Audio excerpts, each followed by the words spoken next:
can go first. Hi, everybody. Hi, everyone that's joined with us. I'm Danielle. I'm case manager here at SurrogateFirst. I'm glad you all came to learn more about the wellness program today. I will go ahead and give it over to Ashley.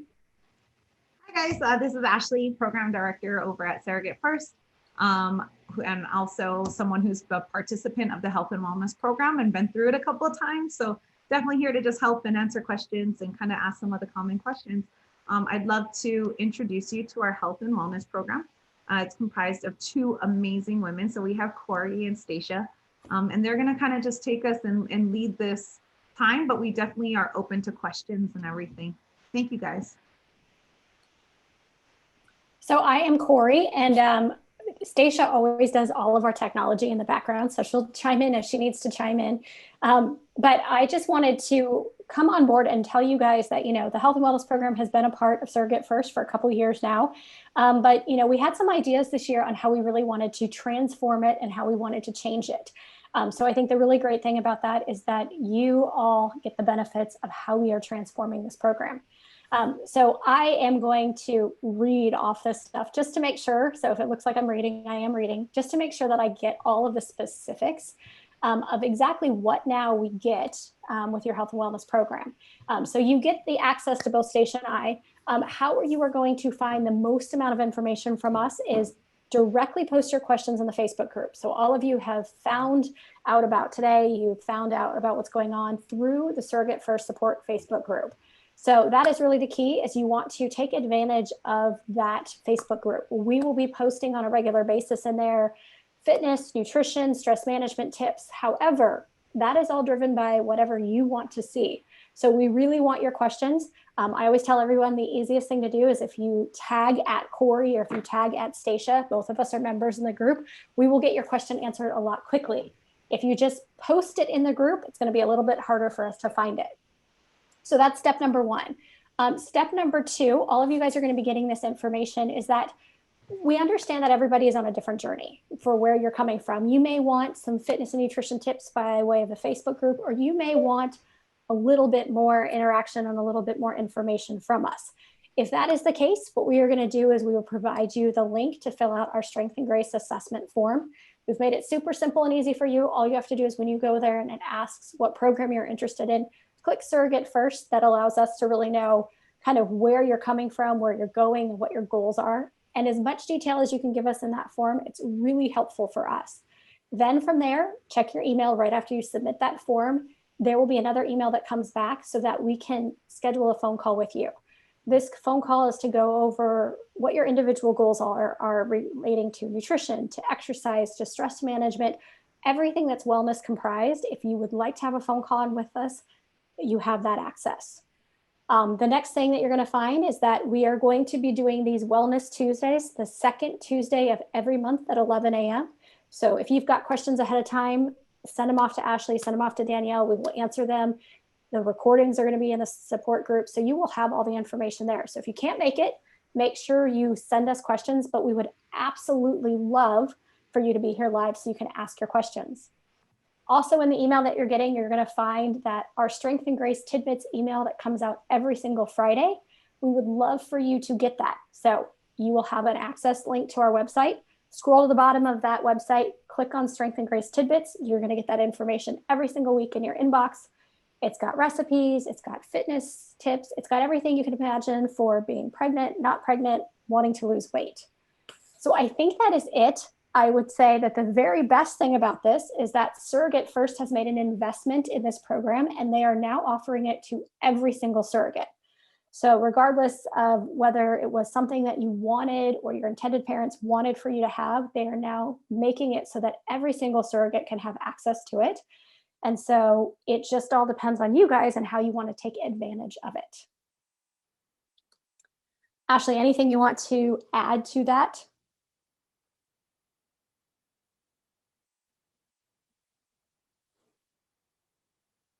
There you go. You're off mute. Oh. She's still muted. And I don't think she can take herself off. I'm unmuted now. No, I think it's definitely a great change. I'm excited to see how we can help. And honestly, the programs, they work, the knowledge works, everything works. We just, they're there for you guys. So I think the biggest mistake that anyone can make is not taking advantage of Corey and Stacia's knowledge and information. And then also worrying about, like, is this too small of a problem? Like, there's nothing too small. We definitely have the ability to ask any type of questions and be able to get that information from you guys, and recipes and relaxation. And I mean, there's just so many things. And even asking about baby's development. I know you guys know a lot about like those foods that are going to help to grow, and nutrition for the baby as they grow. And so, I just say that, like, if we just take full advantage of it, it really has such a positive change, for the pregnancy and even recovery. Definitely, that's one thing that I should have realized earlier is, if you put the weight on, you're going to have to put it off. When you get done with the pregnancy, it's so much harder to get off than it was to get on during pregnancy. And so just really even having a game plan and focusing on, like, what does that look like, for postpartum, and how do we create a successful pregnancy, and exercises and things like that. So that's all I have to share is, like, you guys are amazing. So definitely being able to take that knowledge from you guys. Well, and I think the thing is too, is that I always want to remind everybody, there's zero judgment, or we don't think anything. Stacia and I have worked with pregnant moms for years. So she and I have co-authored a book. We're working on a second book that's coming out soon, all about pregnancy and postpartum. So I love it, because one of the questions I recently saw in the SurrogateFirst support group was, I can't stomach anything, and what can I eat? What a lot of people don't understand is, when you're pregnant, if whatever food you can get in your body that's actually going to work for you is great. I know for a lot of our clients, it seems very different. So here's just an example. People think they need to eat super healthy, they need to eat super clean when they're pregnant. When you're nauseous and everything makes you want to throw up, some of the things that you don't understand is, when you put in something that has whole grains or protein, your body is working so hard. You're building another life. Some of you are building 2 lives inside your body, and it doesn't want to do any other energy. It doesn't want to digest the fiber you're putting into it. It doesn't want to digest the protein. So that's when I tell you, get out that piece of white bread and enjoy it, because, later on, 2nd and 3rd trimester, when you're feeling better, we're going to make sure that you're eating something a little bit more fibrous, getting in your fruits and veggies. But sometimes you just have to listen to that body and go with what it says. So those are the examples of questions. And I use that as an example because I saw it in the post, and I said, if your body wants some French fries right now, and that's the only thing you can physically eat, I want you to eat some French fries. So it's any kind of questions like that. The favorite question that we always get is, what can I have that's got sugar in it or sweet? Because all I want to do is grab the cookies. And instead of, you not eating it for weeks on end, and then all of a sudden devouring, an entire roll of chocolate, Girl Scout cookies are coming out, an entire roll of Girl Scout cookies, we want to give you options for that. So everything is there to give you all the options. If you want to have an entirely customized nutrition program, we just got to talk to a surrogate that has done detailed workout programs, has done detailed nutrition programs. And she's really excited because of the fact that we designed her a custom nutrition program to go throughout her pregnancy. So it really depends on whichever level that you want.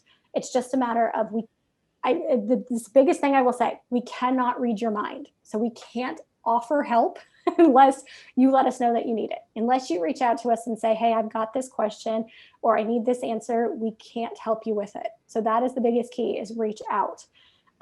I know we're going to talk about a couple other things too, but one thing that I want to really mention is, make sure that you put your questions in the chat. If you're not joining us, if you want to ask a question live, put that there too, and we can, you can ask a question through, but let us know what your questions are. I do see one that I will answer here.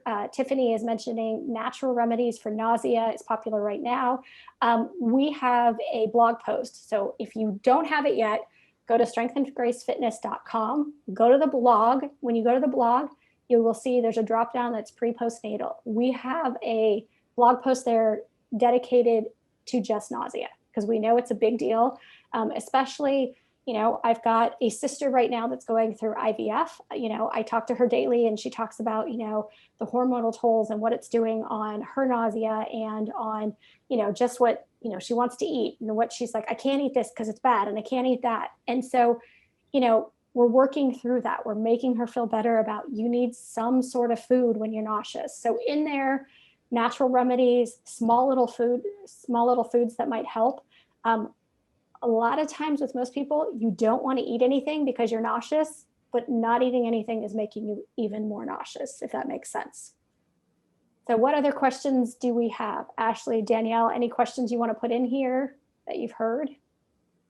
Let me just think. I just want to chime in and say that I know as a surrogate and as a mom, we put ourselves last because we're always we want to help somebody else. We want to make sure the baby is good. We want to make sure our own kids are good, and we never think about ourselves. So I know that this health and wellness program is fantastic because it makes us take care of ourselves as well. Because in the end, after you help the family and have a baby, you need to, again, just start working on yourself throughout, and then just having it to work out throughout the pregnancy, I think is just fantastic. I know that I just asked you about vitamins after and so I'm happy about that because I was losing all my hair. I had my surrogate baby in July and my hair has just been coming out and just getting thinner. So I just wanted something, just to see if it would help. So I know that's great. I know we do have a lot of people who ask about prenatal vitamins and what ones to get and what, kind of supplements they should be taking. I don't know if you have any suggestions on that front. We do. And, we have and Stacia might actually be able to comment a little bit better on this, but we do have on our website. So if you go to our favorites post, so again, in that blog, on the very top of the blog, you can there's a little hourglass, just click right on that hourglass and it'll show, you can look up anything that you're searching for. So any topic that we mentioned here, again, strengthandgracefitness.com, go to the blog, look on the little magnifying glass. We have a favorites post in there. In the favorites post, we do have a prenatal stack that we recommend. And again, this prenatal stack is also what we recommend to all women the entire time you're postnatal. If you, especially for the surrogates, if you're still pumping, like afterwards, I know some of the surrogates will pump for the babies. If you're doing that, make sure you stay on those prenatal and postnatal vitamins. Those prenatal and postnatal vitamins are critical for your well-being as well as the baby's well-being. Basically, what we recommend always for everyone is a multivitamin and a fish oil. So really want the fish oil. The fish oil is it's great for you, but during pregnancy, fish oil is going to directly affect the development of the nervous system of the baby. So that's just something that's really, really great. Obviously, a lot of times when we mention fish, people are like, oh, you got to be careful with fish. The vitamins that we recommend on our website are all pharmaceutical grade, mercury free, everything is clean, it's tested, very, very high quality. So you don't have to worry about any of them. The other thing is that you can have them directly shipped to your house and you don't have to worry about them. Another recommendation I would make too with the vitamins, for anyone that's experiencing nausea, please don't take the vitamins in the morning. It's just going to make it worse if you're feeling really nauseous. Yeah, always take them with food. And if you're finding you're nauseous in the morning, ginger tea is one of the best things ever. It's not something that you have to eat, but you can sip at it and it will help with the nausea too. Perfect. I guess what kind of suggestions you ladies have on maybe somebody who is not completely active or not somebody who exercises often beforehand. Maybe they're already, pregnant and they're finding themselves wanting to do something. I know they always say to ask your doctor and be careful about what exercises do you do. So what do you suggest for that? I guess for already pregnant ladies who want to start doing something. So generally with that, if it's safe for them to get outside and walk, I always say walking is great, not only just because it's the physical activity, but just being outside, changing the surroundings, fresh air will definitely help. Walking is a safe exercise.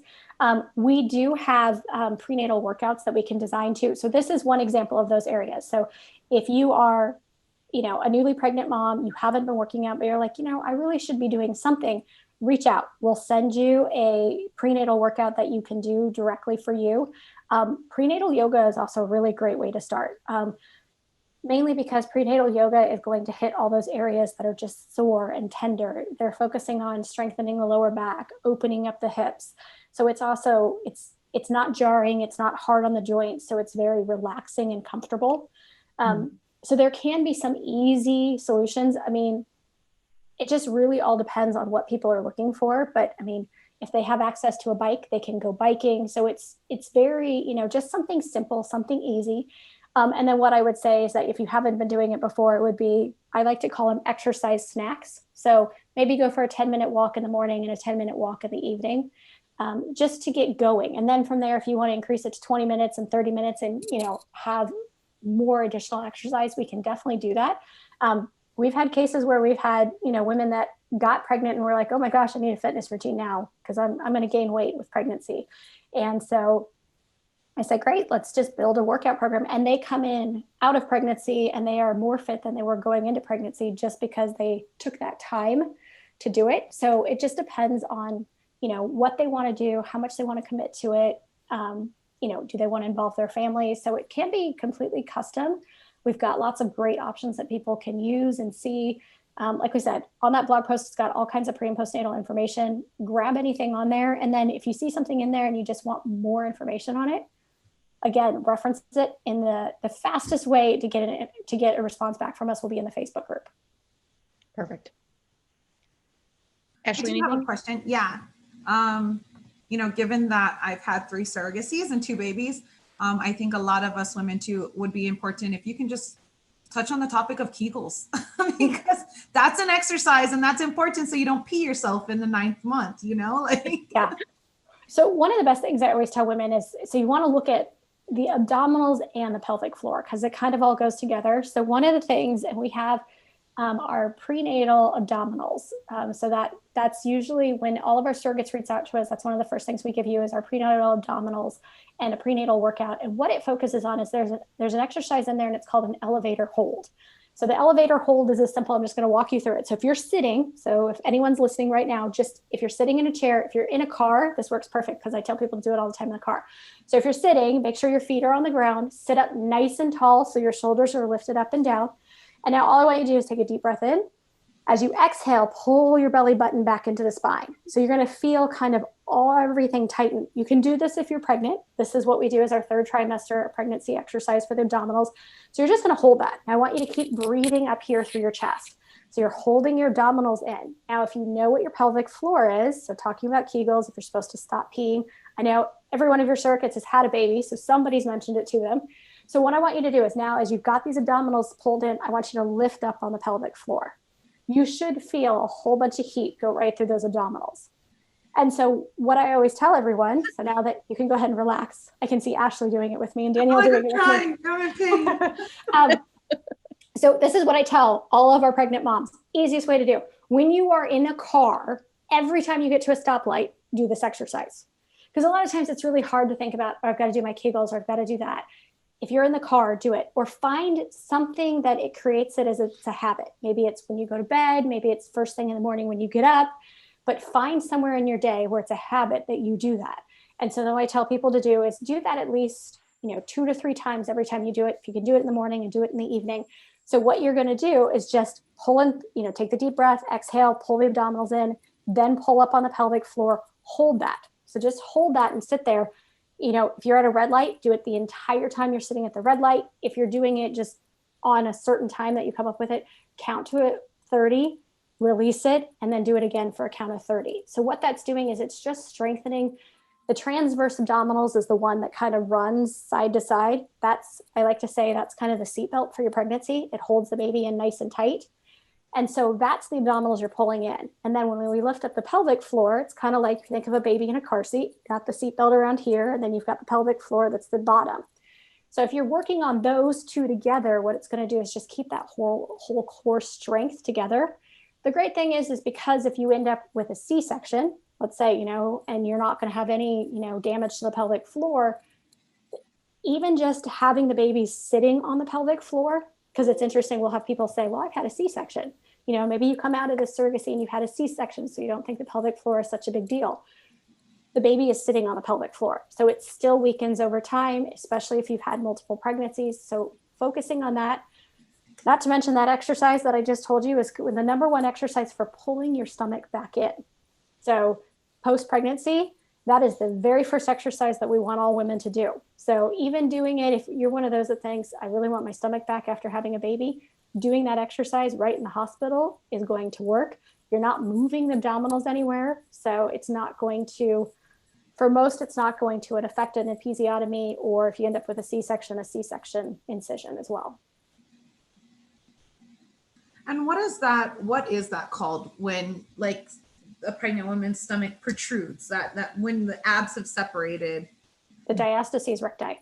Yeah. And is that pretty common, or is that not common, or, and I mean, it can affect any women. It's basically what it is just as your stomach grows, the abdominals sit kind of like this. I'm trying to see if I can put my camera so you can see. The abdominals sit like this. So if my hands are the abdominals, I don't know am I pinned, Stacia? I don't know if I'm pinned or if I'm making sense as I'm doing this. You're pinned. Okay. I was like, yeah, if nobody can see me, I'm going to be making a fool out of myself. But so it's your abdominals are pushed like this. As the baby grows, what happens is the abdominals come like this. So we've got this layer here. If we think about underneath is the transverse. So if we think the transverse is under here, and this is the main rectus abdominals over the top. So the diastases recti separates here. By doing those exercises for the transverse, you are forcing these abdominals to come in further. So that is an exercise. If you have ever been susceptible to diastases recti, that's definitely an exercise that you want to be doing, because the transverse is that bottom abdominal. So it pulls everything in. It's one of the things that we always recommend for women in their second and third trimesters, not to do any kind of twisting abdominals. So the abdominal exercises that we created are based off of doing my work in sports medicine with spinal stabilization. So it's focusing on all the muscles around your spine that support your spine. So if you think about in pregnancy, you're going to have low back pain. If we're working on the muscles that support our spine, that's going to reduce that low back pain. So focusing on all of those, you want to just build that support girdle. So if we think about twisting for a second, the reason why we don't want twisting is because it takes the abdominals and goes like this with the twisting. So if you're doing twisting exercises, it can further separate that gap in there. So, I mean, I can't stress it enough. I would say if you're pregnant and you want to do the very minimal of exercise, get the prenatal abdominal exercises. And we actually have it redone in a very pretty new format. So anybody that wants to reach out to get the workouts, just make sure you tag us on the Facebook page, say, hey, I watched the video, I want those workouts. We'll give you those workouts. But I would say for anyone, start the prenatal exercises that we have for the abdominals. Your back will sincerely thank you. Awesome. And now someone who say, I don't want to name any names, but someone who doesn't really like walking, then I get out in my shoes, right? And then I get that pain like at the bottom of my heel, and I feel like, oh, this is not worth it. Is that do you know what that is? Or sometimes you get the little shin, pains. Are those things as a pregnant woman that you kind of, just suck it up and it'll get easier? Is that not stretching my feet? Do you know what have you ever, well, you haven't because you guys are fit, but it's like that bottom, right around the heel, it kind of just gets a little bit of a zap. So I would say the key would be if you're going to start a walking program, any kind of exercise program while you're pregnant, go invest in really good shoes. Make sure that you've got good shoes. So go to a running store, ask them to fit your shoes, ask them to see you walk on the shoes. Because typically that's what's the problem there, is that there's something going on with the ankle mobility or just the way you're standing. And so I would definitely make sure the shoes are really good. Again, then also too, what it can be is that people decide they want to jump into the program. And so they say, hey, I'm going to start walking. So I'm going to walk an hour a day. Don't do that. Just don't do that. If you want to start walking, start with a short 5-minute walk a day. One of the great books that I just recently read was called Atomic Habits, and it's by James Clear. And he said that any new habit that you want to start, it should happen in 2-minute increments. And so it's really a matter of, so if you want to start an exercise program and you want to start walking, you walk for 2 minutes. You walk for 2 minutes. And if you want to do it 5 days, 7 days, you walk for 2 minutes for 5 or 7 days.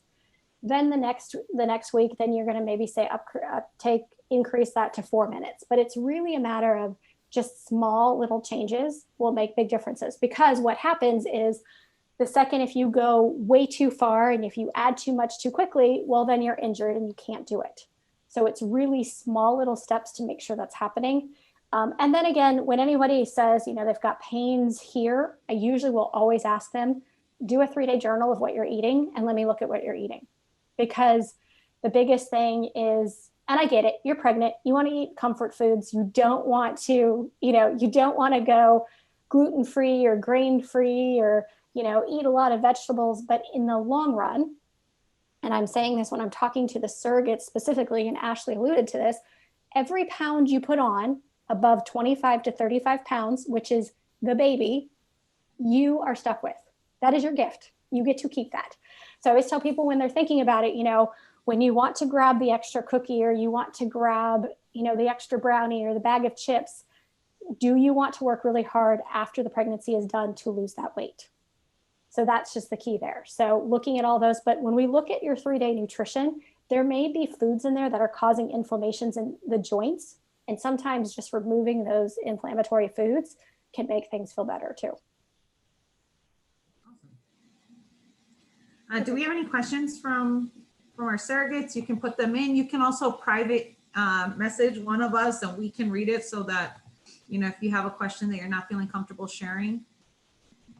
We did have a question that came in, or a comment that came in about vitamin D, good quality vitamin D, helping out with required for IVF and being approved and helping lower the chance of miscarriage. Everybody should be taking vitamin D right now anyway. Everybody, because you are stuck at home and you're not out and about and doing all these things. This is one of the main things that can help keep you healthy, vitamin D. So if you need a quality one, we can put another link on our favorites page. I take 2 vitamin D every morning, and I have been for the last year and a half, just because I'm stuck in the house, even though I get a lot of natural sunlight from my window in my office. But it's one of those things that's just to help keep you healthy. So make sure you're taking that as well. That was the only other question I've seen so far. Would you suggest vitamin D for kids too? I do. We have one that's great for kids. It's a little stick that they can suck the gel out of the packet. It's got fish oil with it too. So it's really good for them. We can put the Biomega Junior on the list too. The reason that we selected the products that we select is because they're pharmaceutical grade, and the company has a policy of triple testing everything. And if it doesn't meet our quality and grade, they ship it back. They don't play around with our health and wellness. It's taken a very long time to find companies like that. Same thing when we recommend a protein powder or we recommend anything that's a packaged food. We've tested it, or we have checked with our other coaches we know that have tested it too. So it's a nice little network that way. We want to make sure that we're giving quality recommendations on anything. Yeah, I don't know if I'm allowed to say, but I've read several studies with a correlation for vitamin D, being vitamin D sufficient, lowering, the risk of, catching things, or it can help. It can definitely help. Epidemic that's going around. Yeah, it's been proven. It's been shown to help with just regular flu and cold symptoms too. So if you've got your levels are up and optimal, you're less likely to contact something that's going to keep you down for more than a day or so, right? So something. And I definitely found that true, because I've started vitamin D from my first surrogacy, and I haven't stopped it for the last 6 years, and I've been really blessed to be able to stay away from any type of flu, or and if I do get sick, I'm down 24 hours. But I never looked at the correlation between all of the vitamins I started with the first journey and never stopped. When you find a quality one and you find yourself, your energy levels are up, you feel like you're digesting your food better, you feel like your brain's functioning, like instead of that brain fog that we all get, then that's a quality vitamin. If you're not noticing those kinds of things, then it's probably just going right through your system. Please don't go to Costco and buy bulk vitamins from Costco. That $5 vitamin are the rejects from the GNCs and the vitamin shops and all of that. They've just taken it. Costco doesn't manufacture the vitamins, right? They're just packaging them. So think about that when you're looking at the vitamins that you're going out to look for. The reason that the ones that we have up there recommended, I've been taking them for 10 years, maybe more, if I think about it. My energy levels are up, knock on glass. My desk is glass, not wood. Our household we haven't had issues since Brandon was a baby and had all those stupid ear infections that the kids always get.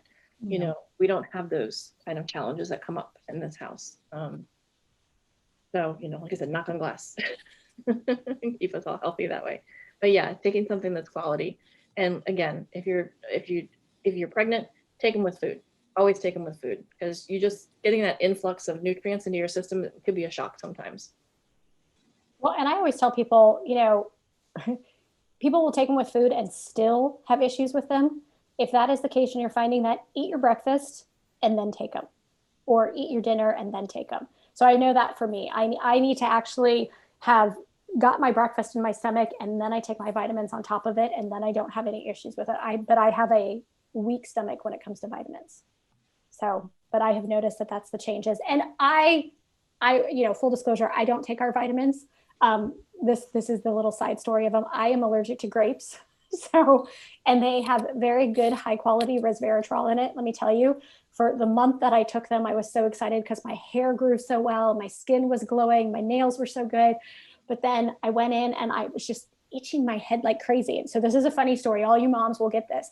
And I went into my kid's school and I was like, I asked the nurse, I said, can you check my head for lice? Because I know lice has been going around and my head is just itching. And she looked at my head and she goes, you don't have lice. She's like, but you've got like some serious, like, I think allergic reaction going on.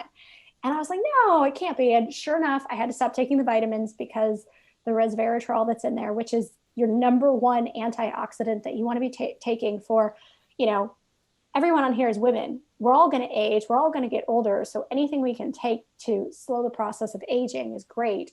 But it was so high concentrated that my body immediately, because of my allergy to grapes, developed that reaction. So you want to see the power of the vitamins with our hair growing? Because my hair was at my shoulders when this all started. And then there you have it. It goes all the way down to my waist now in a year. So and I think I have to cut my nails down like every few weeks. But and I would say when we talk about vitamins, people always ask if they're really necessary. And it was funny because a while ago, it was a Surgeon General and they were talking about vitamins, and there was a study and they came out and they said, the only people that need vitamins are people that don't have a healthy diet. And so then they asked them, they're like, well, what do you mean a healthy diet? And they go, those individuals that are eating 7 to 9 servings of fruits and vegetables a day qualify. And I said, okay, so you just said— They don't live in America. Yeah, you just said every single American needs a vitamin. So I will tell you that, take a vitamin, you definitely need it. Of course, what we recommend is very, very high quality. If you need a budget-friendly option or something like that, tell us, send us a message and ask us. We'll definitely give you those. I mean, we're obviously going to promote what we feel is the very best and gives you the very best results. But if you need something, that's a little bit more budget-friendly or anything like that, reach out and let us know. Okay, along those lines of budget friendly, this is a personal, but I'm sure other people would want to know. So I have gummy vitamins and it's telling me that I need to take 6 a day. If I take 6 a day, I'm going to be done with this bottle that was $20 or whatever it was for the month, like within a few weeks. So I was taking 3 instead of 6. Is that doing anything for me, or am I just ruining the whole thing because I'm only taking 3 a day instead of 6 a day? You want to take the full 6. If you're going to take the gummy vitamins, take the full 6. If it's because you can't swallow a pill. No, they're gummies, and it was just because I was trying to make it last longer. Okay. Because I have a children's one that I recommend that's a chewable. We've got kids that don't take pills, so so we have a recommendation for that too. The challenge with the gummy ones, and I'm going to say this just in general with anything that you're getting packaged, you need to look at the ingredients on the back of it to see what other fillers are in there, because those fillers can help affect the baby's brain and as well as your brain when you're doing these things. One of the things that we do with our ladies who are not pregnant is a detox program about getting these fillers and everything and get their hormones kind of reset to more optimal levels. And we start showing how to take these things out and what to look for on your ingredient list. You can always take a picture of an ingredient list and post it to the group, and we will be happy to comment on it about like what things to look for. But if they have a recommendation of 6 a day. Yeah. And that I am not pregnant, so I wouldn't recommend that to any of our pregnant girls. I would recommend taking your full, whatever. This was just me trying to be cost, but if I'm not even getting the benefit, then I'm not doing, I'm not. Well, and the thing too is that the cell essentials that we recommend for your base vitamin minerals, if you're trying to stretch it out and make it more cost friendly, then you just take the morning dose, right? Or take the evening dose and stretch it out for, 56, I think there's 56 pills in the bottle, and you're supposed to take 2 in the morning and 2 at night. So there's a 30-day supply. You can stretch it out to 60 days for that price. Like, I mean, things like that, especially with the quality ones, so long as you're getting something high quality in there, it's better than nothing. And it's also, we're not pulling the same nutrients from our foods anymore. So Corey and I go back and forth with this all the time with everybody. It's like, your foods are not the same as your grandparents had. They're just not. They've manufactured them. They put stuff in the soils. They've done so much to our foods that's why what we were eating when we were kids and what we were eating as teenagers or in our 20s, even if we're eating the same things, it's changed, and your body's responding to that change. So the same thing for when you're pregnant too. Yeah. And if you're craving a certain thing, so my ladies who start craving dirt, right? There have been some ladies out there that crave dirt. You're missing some key minerals. So we need to make sure you're taking a quality mineral. My mom craved pickled eggplants when she had me. I have no idea what that one was about, but there's certain things that your body's missing. And that's what that craving is telling you. We can help try to identify those too. It's interesting when your body does that when you're pregnant. It's crazy. I know laundry detergent, I've read that people crave that or something. Yeah, I don't know. Yeah, so there's something in the smell that triggers a chemical reaction in your brain, and we just have to figure out what that chemical reaction is missing. Are you missing zinc? Are you missing the vitamin D? Do you need more vitamin C? Do you need some vitamin K? There's something in that mix of smell or food taste that's really, your body is a great machine, and if you listen to it, it will help you tremendously. Absolutely. And I am not seeing any other questions, so We've got quite a few surrogates actually on. we have 6 of your ladies on. That's good. So I know Everyone. one thing that was brought up was about New Year's resolutions. So we'll talk about New Year's resolutions for just a second. Neither Stacia or I are that big of proponents of New Year's resolutions because it's kind of a one-time thing and they fade away. And then once you don't do them, you feel bad about them. So what we are really big on is goals. So again, I will remind everyone, get our weekly emails.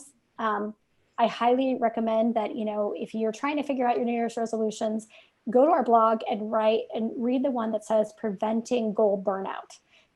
That was a post that we shared last week, and it was specifically about, you get in, it's 12 days into the month of January. And so many people, if they have shot their New Year's resolutions by the 12th of January, they feel like, oh, I suck, I'm horrible, and so we don't want you to do that. What we really want you to do is focus on your goals. So in that blog post, we give you 5 tips.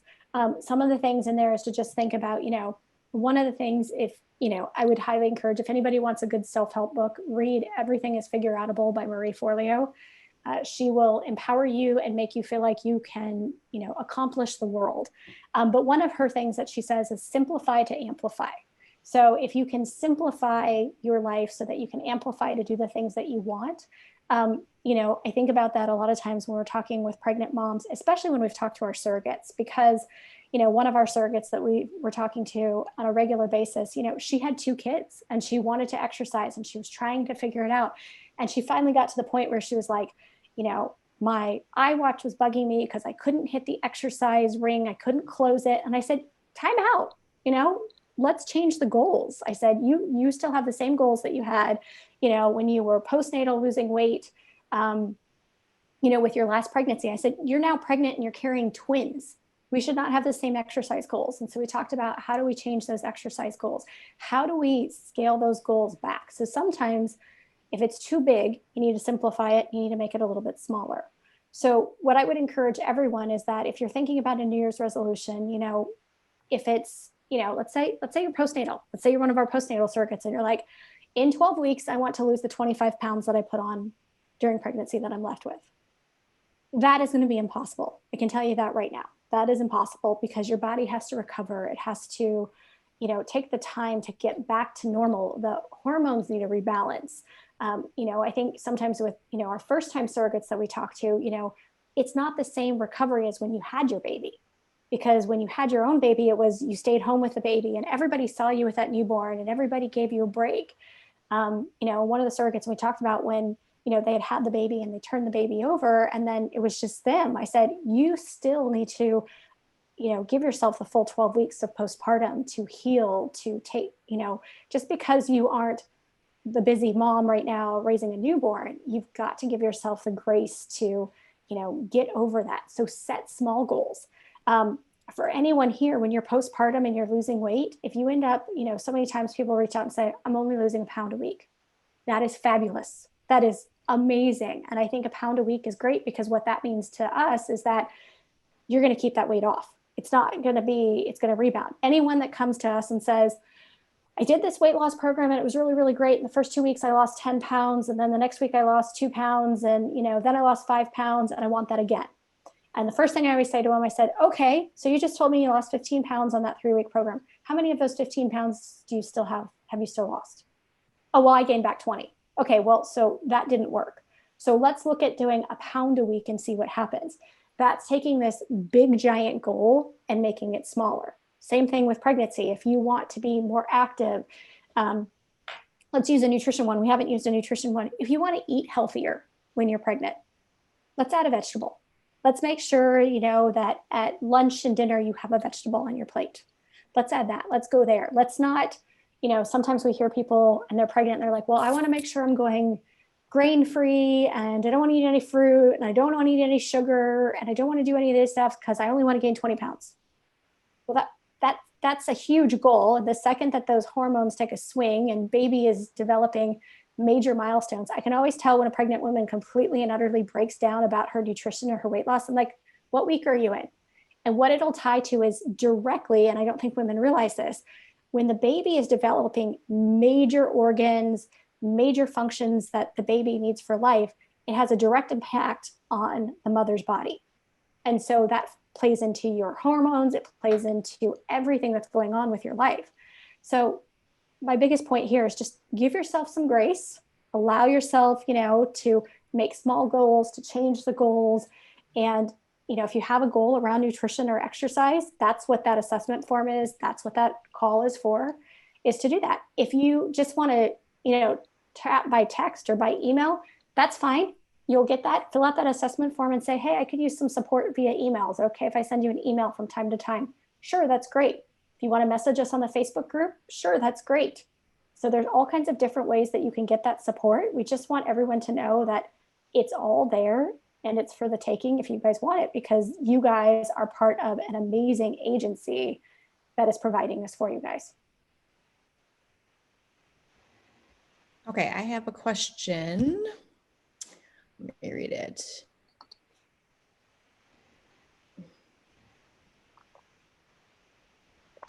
I have a question from a surrogate asking, why do surrogate mothers have to take so many pills and hormones to carry another baby if they have carried a healthy baby themselves with no complications? I think that's just more of a IVF kind of question. You want me to share a little bit about that? Yeah, go ahead. Okay. Unless Corey and Stacia, you want to answer that one. I think this is a great one for you to answer, because we know that it's there. We know that it directly affects their feelings, their emotions, their weight gain. But I think having you share it here will be really helpful. Okay, Yeah. perfect. So basically with IVF, you are putting a foreign object into your body, and naturally your body will want to rid itself of a foreign body. And so with the IVF medications, we start off with a medication that will stop you from ovulating. So you're not going to produce your own egg, ideally. Now, on rare occasions it can happen, but ideally you're wanting to stop your ovulation, stop you from getting pregnant naturally. Once we get you to that point, it's going to start to thicken your lining so that you have a thick enough, lining so that baby will stick at that, when we go to transfer. Then about 5 days before transfer, we're going to flood the system with progesterone, and progesterone then it makes your body think that you are going to be pregnant or you are pregnant. And so during that time, that's when we would do the transfer. Now your body has stopped its own ovulation, but now it thinks that it's pregnant. So it believes that it's dropped its own egg. That egg has been fertilized, and it has a higher chance of successfully taking on that baby as its own and not a foreign object. And then the reason you stay on estrogen and progesterone for so long is until your body starts producing that medication on its own, you could have a chance of a miscarriage. So normally when your body gets pregnant, your body slowly starts to get all of those hormones together. But with IVF, you transfer and you're technically 2.5 weeks pregnant. So your body has to catch up to the 2.5 weeks that it lacks of the hormones. So I have a question for that will help us better with the surrogates. At what point in there do you see where they are the most moody, the most emotional, or maybe especially with your situation, talk about a little bit about fluid retention, inflammation, any of that stuff that might come along with those hormones? So it varies. It's not a guarantee. I've had surrogacies where I have gained weight. But then again, I probably was coming off of a fast to hit all the numbers I needed. And then I'm gaining weight as the medication. And then personally for the last transfer, I didn't gain any weight. I actually lost weight during it. So it really just depends. All 3 times I was on the same medication, same medical protocol, same everything. So I don't know if it was necessarily my exercise and my diet.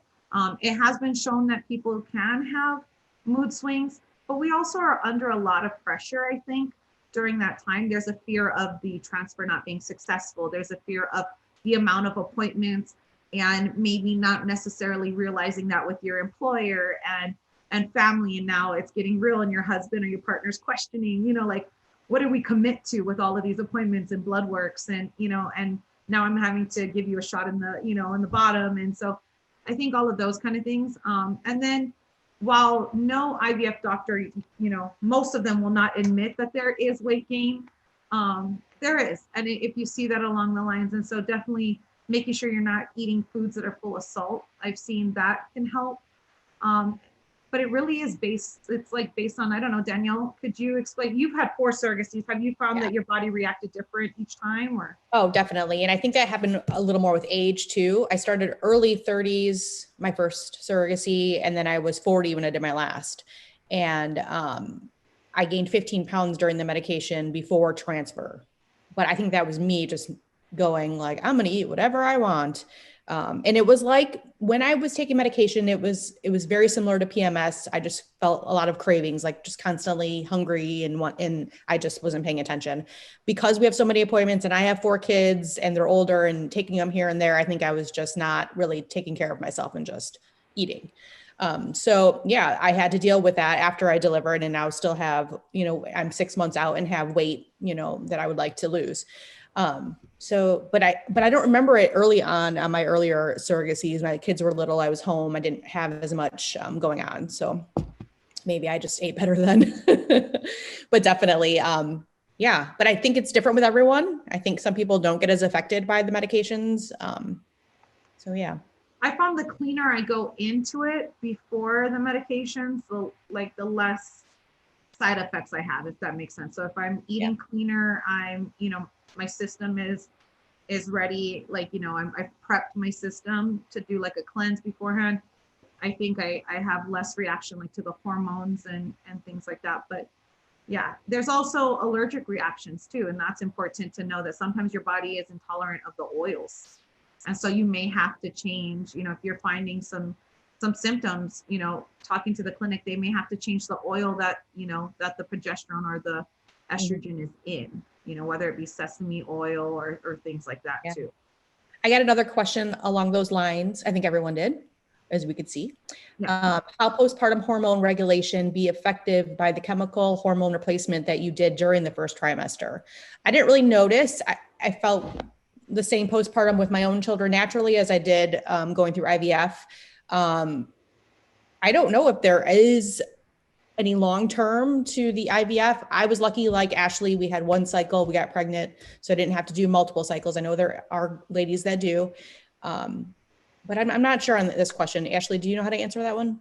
I'm not sure if I'm understanding it correctly. Are we talking about how the body produces the hormones? So if we put those synthetic hormones in, then during that first trimester when we're releasing, what's the effects of that? Like that the body wouldn't produce it on its own, or I'm not quite sure, I'm sorry.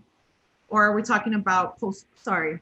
It says how will postpartum hormone regulation be effective by the chemical hormone replacement that you did? Do you want me to clarify my question? Sorry. Yeah, mainly just like the idea of like, is your body going to have a hard time regulating its own ability to produce its hormones on its own once you go off of all of the IVF drugs and getting yourself back to that place of like being healthy in your hormone balance. Because I know with my normal pregnancies, I had a hard time postpartum getting my hormone balance where it needed to be.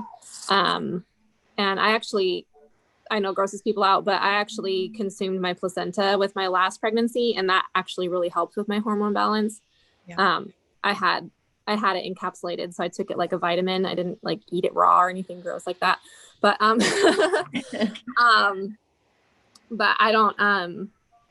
I've been doing some research on if it's a good idea to do that with a placenta that's technically not your baby's placenta.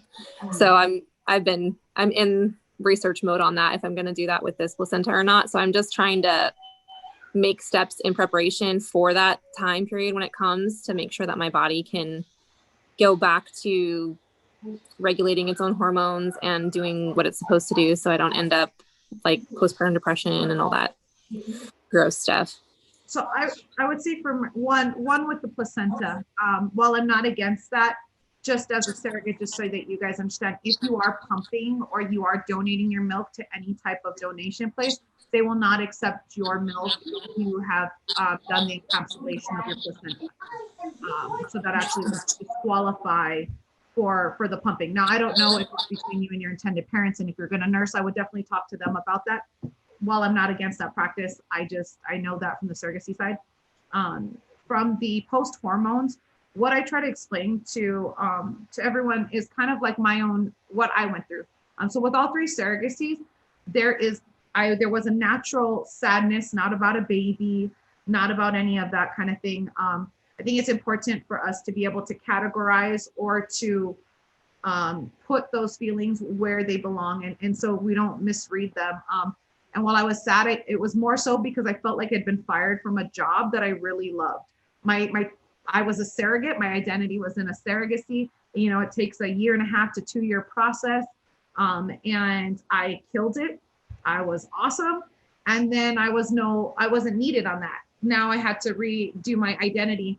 And I think that with hormones, just understanding that we all are going to go through hormones. And I know Corey, guys can speak on more of that, on the actual like medical side of it. But as a surrogate, it was just kind of helping to separate, are these hormones or is this true sadness? And really trying to, talk with someone just to kind of process that. Because I cried when my family left, but I cried because the intended mother was leaving. And I was like, dang, my friend's going home. Not so much for the baby. And then I feel like sometimes people in the community would put sadness on me. Oh, you must be so sad that your baby's left. Well, no, it's not my baby, and I'm actually resting through the night. So thank you. But, so like understanding those kind of things too. But maybe, Corey, you guys can explain too, like just the natural hormones. And postpartum it's not a rare occurrence. It's not something to be ashamed about. At any point, if you guys deliver and you're feeling all of that stuff, reach out, because there's no shame in your mental health at all. Well, and one of the things, we'll talk about, real quickly is with nutrition and everything. When we're talking about, you were talking about starting the hormones and how, you were just going about, and maybe you were finding yourself, in the kitchen and you were just eating. We have a term for that, and we call it hormonally hungry. So, if you are feeling that during this process, reach out. The number one things that you guys can do when you are hormonally hungry. So you guys are talking about estrogen and progesterone.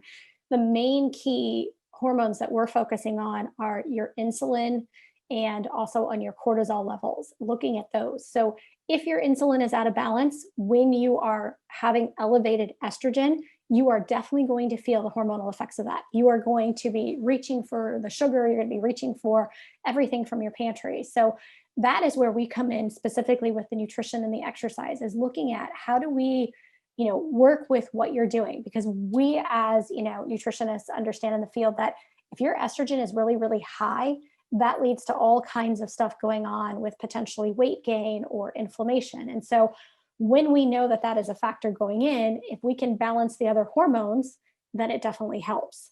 So I know we're getting to the top of the hour. And so I know for our end, we're going to have to cut this off. But one thing I just wanted to kind of bring it all back is just say, anytime you have questions like this, whether it's you think it's nutrition, fitness, stress management related, or you think it's specifically with the surrogacy related, feel free to tag any of us in your post, put it in there. Danielle and Ashley, if it is a post that, gets sent to you guys and you specifically feel like it's something that we could answer, please tag us in it. We're in close contact with Ashley and Danielle on a regular basis about what's going on. But I'm just really encouraging you guys, go look at the website. First thing, sign up for our emails. Make sure you're getting our emails on a regular basis. You will be thankful for the recipes that are in there. You'll be thankful for the tips. Go check out the website, check on the pre-postnatal tab. If you have questions and you want to set a goal setting time with us, fill out the assessment form. If you schedule the call, we're going to tell you to go back and fill out the assessment form because we really need some background information just to kind of know where we're starting from. But just on behalf of Stacia and I, we are really excited to be helping you guys. I think it was, last year I gave the owners of SurrogateFirst, we came up with, Stacia and I were talking about this, and we gave him a pregnant angel. And I just want to say, we are grateful to be part of this because that's how we see all of you guys and just what you guys do for families. I have a brother and sister that right now have been going through just heart-wrenching miscarriages and infertility, so it's really close to home in terms of, when they get to that point and they need a surrogate. So this is just our way of really wanting to support you guys. And remember that what Stacia and I do is all about the surrogate. Yes, in the end, we want you to have a healthy baby, but we are really, really here for you through your pregnancy and through your postpartum. So if you're just starting out this journey and you want to start some exercise beforehand, reach out, we'll help you. Basically, as long as you can have our services, as long as you have, sign your first document and paperwork to be working with SurrogateFirst. So other than that, we're going to wrap up the call and say thank you so much. Definitely put your information in there. I think this is going to spur a lot of people thinking and asking questions, and we would love to see that and love to help answer all those emails. And we will be back again on February. I think I already sent it out. We're going to do the second Tuesday in February at the same time, right, ladies? Yep. Okay. All right. Thank you guys so much. You guys have a wonderful day, and don't forget to ask questions when you need to. All right. Everybody have a great day. Thank you.